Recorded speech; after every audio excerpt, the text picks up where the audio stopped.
Hello, good morning, and welcome to another episode of What Do You Do Now?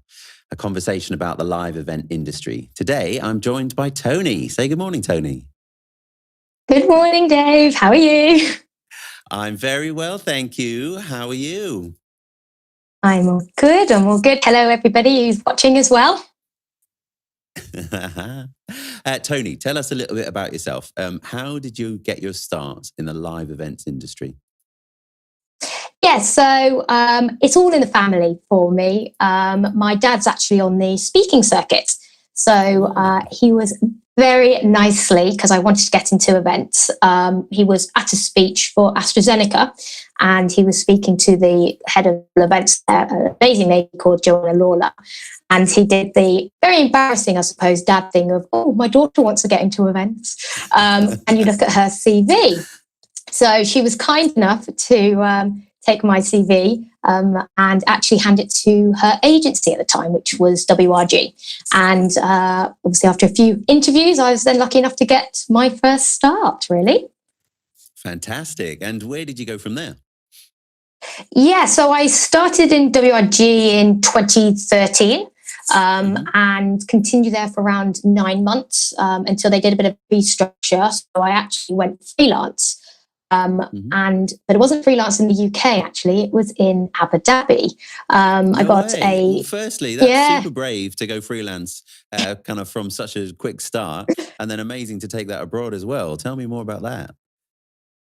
So the lovely Tim Elliott, who used to work for WRG, he gave me a call after I left WRG, sort of UK, and said, as you're now freelance, would you mind coming out to Abu Dhabi? They could do some help for a couple of weeks. I was like, well, sounds pretty interesting. So that was on a Thursday, and I think I was on a plane on a Sunday and just uprooted and went. What was meant to be 2 weeks ended up being 5 months. So Definitely the best experience I've ever had, and no regrets at all. What a fantastic opportunity there, really.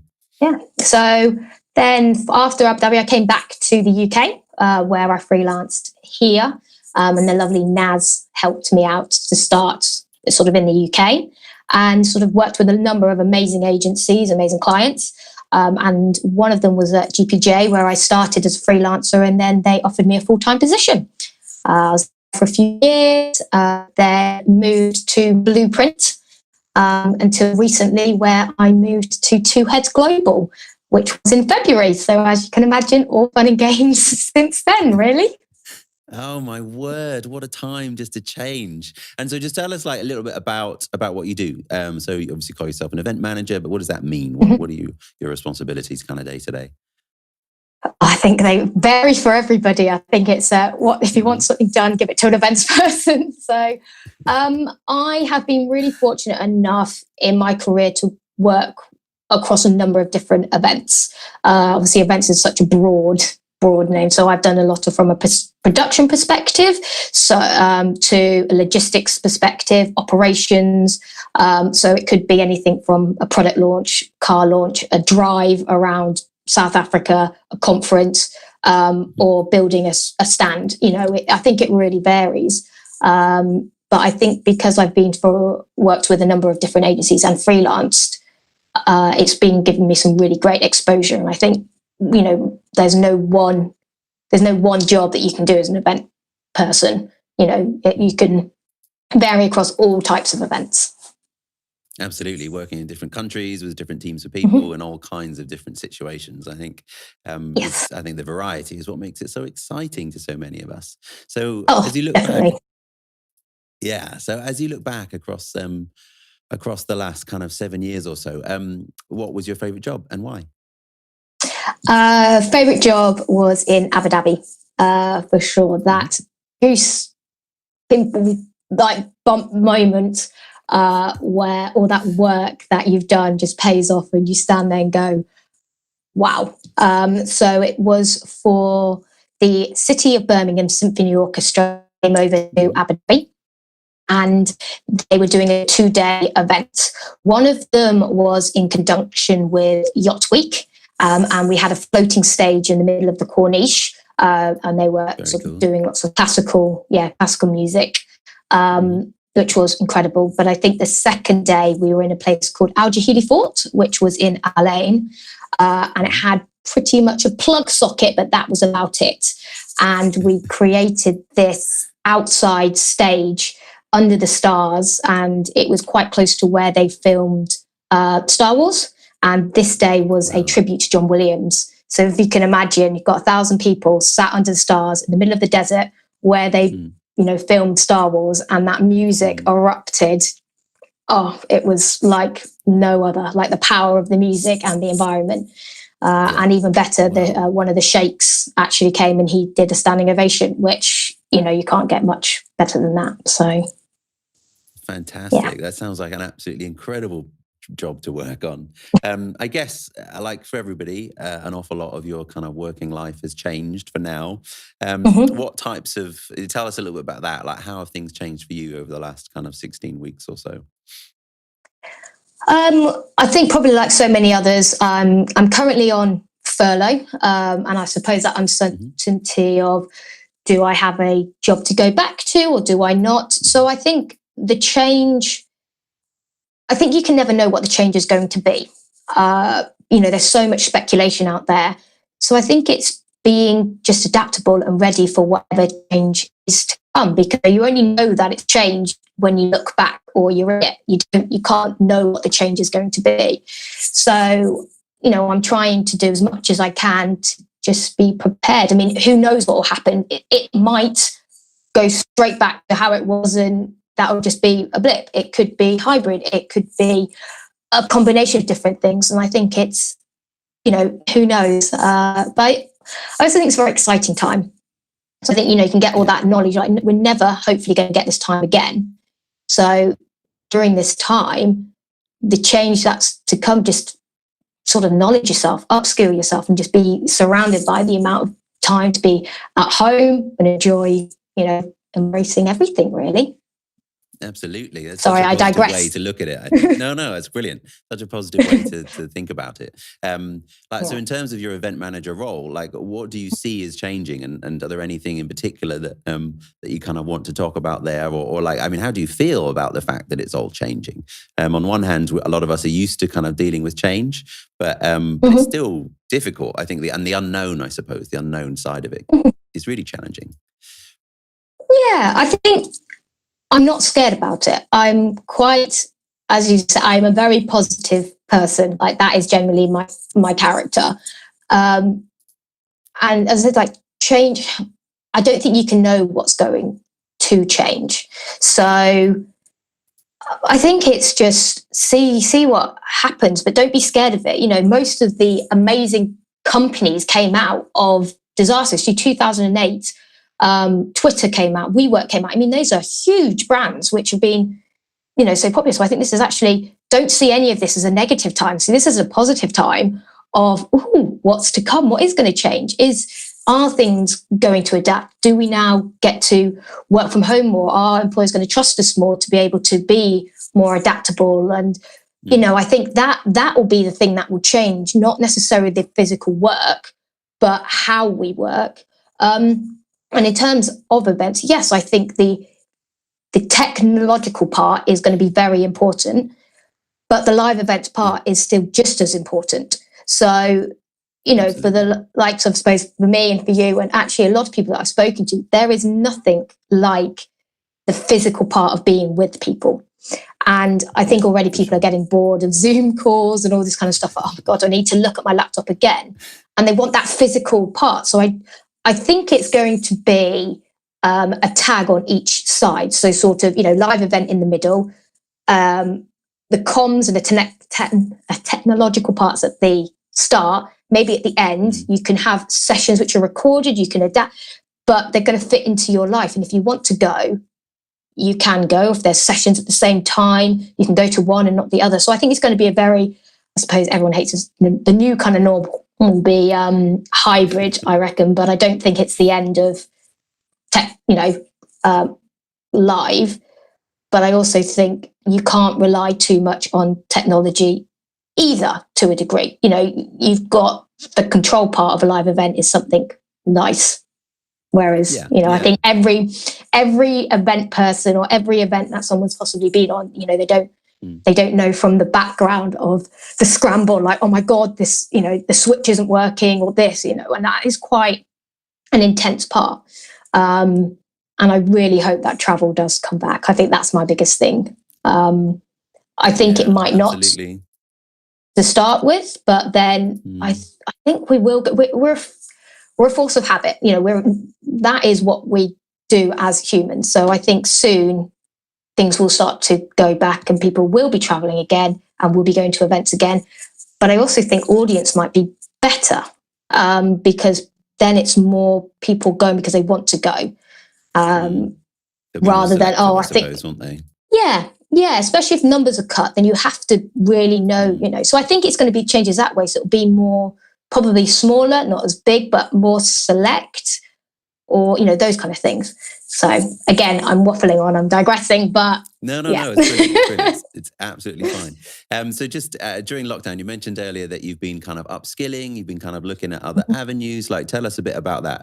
Is there anything you found through on the upskilling side that you found really handy to get involved in, or really useful to go through? Yeah, I mean, there is so much out there right now. It's incredible. The amount of content and information that is available to everybody is incredible. LinkedIn has definitely been my place to go. And also being part of a number of different groups. So on Facebook, I'm part of a which is called Live Events Freelance Society, which is an incredible body, which right at the start of lockdown, they were doing upskilling, so different sort of events each day, for presentation skills or Excel training or production manager training. So to really understand people who are fortes in their division, I suppose. So I attended lots of those and got the knowledge from there. And then this amazing lady who I've met virtually, haven't had the privilege of meeting her yet physically, Anna Marie. Cool. Anna Marie, she started a group called the UK Events Professionals Redundant Due to Corona. Bit of a mouthful, slips off the tongue.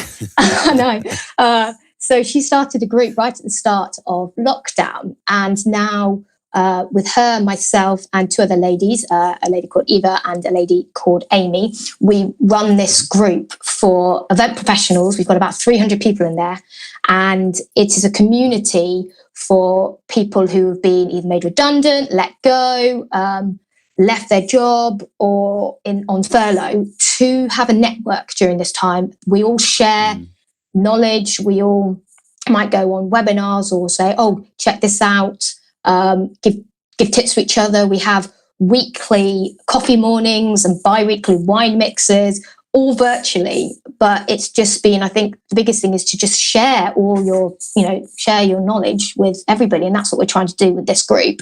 And it's been incredible. The stuff that I've learned from all these ladies who I haven't had the privilege to meet, has been hands down, probably the highlight of my lockdown experience.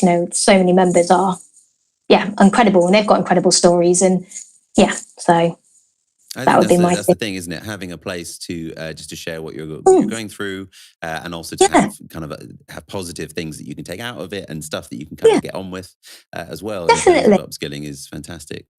And I think it's also it's having a space for people who feel like you feel. So if you're having a bad day, that is okay, and having the confidence to go, do you know what, guys, I'm having a really bad day. Like, any advice or anything? It's having that ability to just chat with people who are like-minded to you, actually understand what we do. I don't know if people watching have husbands or wives that are not obviously in the events industry or in different industries. People don't understand our industry unless you're in it. So having people and knowing how you're feeling goes a long way, I think. So yeah. Absolutely. What a fantastic resource there. Yeah. Do you think live events will come back? And if so, can you tell me when, please? Yes, I think live events will go back. come Of back. course they will. Yeah, hands down, they will come back. It's a confidence thing. I think a lot of people are getting bored and a bit over a number of virtual events as well. So I think some people are getting eager to get back to running day to day, clients and all that kind of stuff. Like, actually, people are going, I don't want to be on a video anymore. And there's also certain events that can't be done or achieved virtually. However much you want to try. Yeah. No. I think there will definitely be some that will return this year. When you're looking at China, Germany, Denmark, they're all starting to have, bring things back. Yes, within measures and things like that. But if they do say they're going to have a vaccine by September, well, I think people are going to be like, well, let's just, come on, we're eager to get back. So I reckon October, November, there will be live events, probably smaller, probably regional travel. I'm not too sure. I think some people, again, are eager to travel, so they might well do. But I guess multi-site or regional, things like that. Some of the I think big more events roadshow. that you and I used to be in, more roadshow style. Some of the big stuff we used to be involved in might have to be kind of reimagined, I suppose. But potentially that just means more stuff, more smaller events.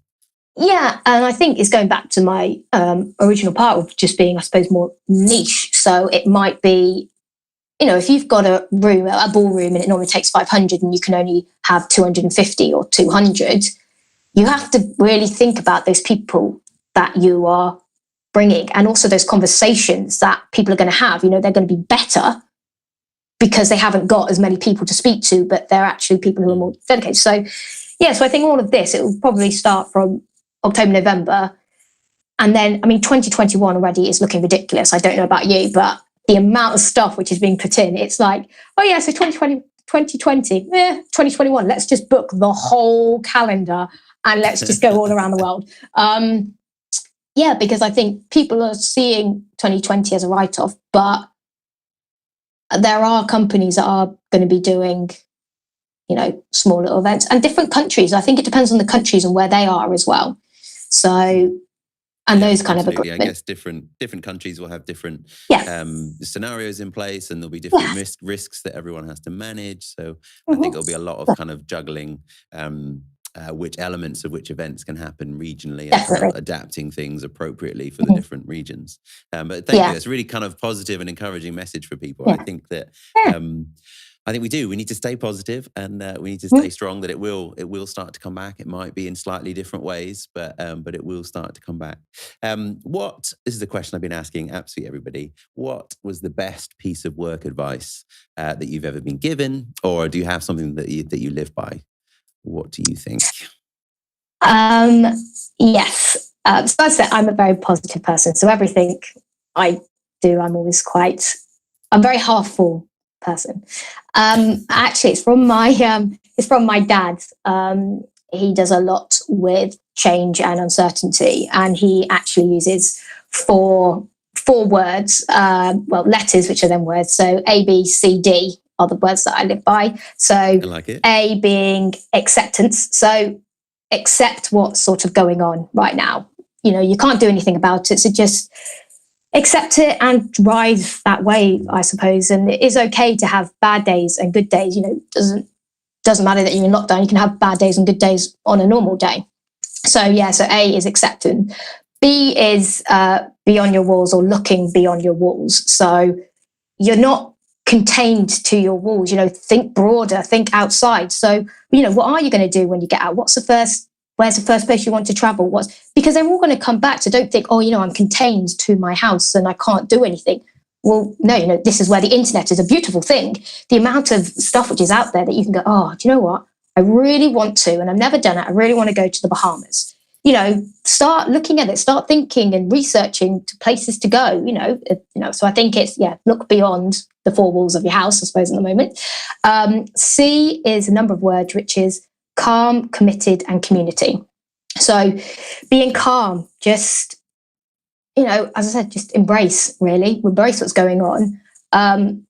committed is sort of have goals. I mean, I don't know if anybody's seen my little June goals. Yeah, But absolutely. yeah, for the last 30 days, I've been, committed to doing something, get yourself up every day, or, do some exercise every day, learn something new. So be committed to kind of have objectives like you would normally, because I think that really helps your mind, and community. So as I said, Les and the LinkedIn group community is the biggest thing ever. We're all going through this. You're not alone. So don't feel afraid to reach out, or as I said, say you've got having a bad day or having a good day. Share both the negatives, but also the positives.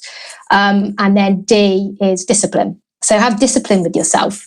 We are all a force of habit, but you can change it. It takes time, but make sure you get up and do all the stuff. So so my little ABCD, in the words of John Peters, is what I live by. So that is fantastic. Just run through those again one more time. So A is acceptance. Accept B what's going on beyond the walls. So look beyond your walls. C is calm, committed, and community. But you can take any of those. And D is discipline. Amazing. That is such a good message. So the ABCDs, I think we can all learn from that. Absolutely. Yeah. Well, thank you very much for today, Toni. It's been a really, really interesting conversation. And thank you. You're kind of one of the first event managers that I've been able to talk with. So I'm quite excited to talk with a few more kind of more broadly across our industry. I'm really looking forward to that. So thank you for getting involved with that. If there's anybody else that would like to join one of these conversations, we'd love to have you. So please get in touch. But thank you very much to Toni Young for today. Say bye-bye, Toni. Bye, and thank everyone for listening. And thank you, Dave. You're very welcome. Speak to you soon. Bye-bye. Bye.